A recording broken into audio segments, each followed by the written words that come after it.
করলা কথাটা ঠিক নেবে ঠিক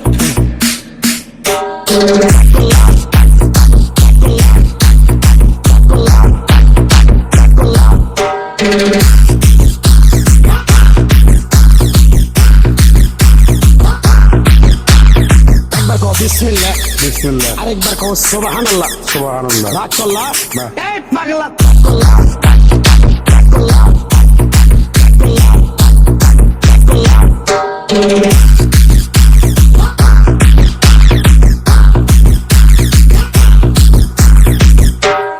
আমার ওস্তাদে বলছে পাগলা রে চায়ে খাবি পেটে আটকো না চুরি করে খাবি পিঠে আটকো না তাই আমি পাগলা গাছ গাছরা তাবিজ কবল দিয়ে কারো কাছে টাকা পয়সা নিয়ে খাই না রাগ করলা